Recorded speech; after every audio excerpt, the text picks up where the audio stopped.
une fille dans son monde. Une jeune fille, à peine adulte, allait d'hôpital en hôpital, au bon gré des médecins. Elle avait tant perdu espoir, jusqu'à ce funeste jour d'été. Un homme plutôt grand trouva moyen de l'écarter du monde, et il la détruisit en quelques minutes. La fille ne dit aucun mot, ne poussa aucun hurlement.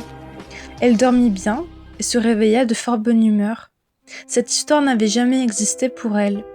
Cependant, les médecins remarquèrent des étrangetés. Elle parlait toute seule, souvent en pleine discussion. Elle se retira du monde, comme si celui-ci était devenu hermétique à elle. C'était sans doute plus facile comme ça. L'hôpital dans lequel elle était essayait de nouveaux médicaments. Tant de pilules aux couleurs pastel, comme c'est joli. Mais la pauvre fille n'en était pas moins bête. C'est pourquoi elle refusait de les avaler.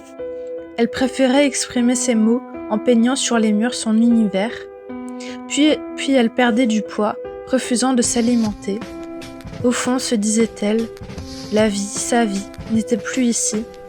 Pourquoi nourrir un corps sans vie ?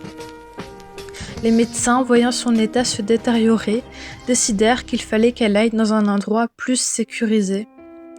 Un endroit plus dangereux finalement. Entre les patients schizophrènes et paranoïaques, il y avait un pédophile. Quand elle entra dans cet hôpital, cet homme l'appela ma princesse.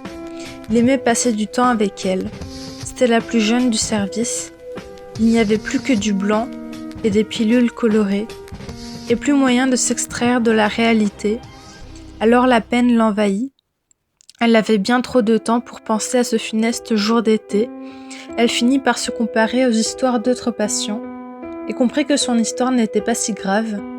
Cette pensée, petit à petit, la rongeait de l'intérieur.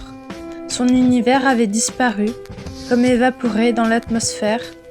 Elle cherchait un moyen de le rejoindre, et elle trouva, au bout d'une semaine, un moyen. Elle alla, pieds nus, chercher un long câble. Elle l'enroula autour d'elle, puis se perdit dans le vide, avec ce sourire témoin que le monde qu'il avait quitté se trouvait dans le royaume de la mort. Puis les infirmières entrèrent dans sa chambre, suite à un bruit sourd, comme un dernier cri.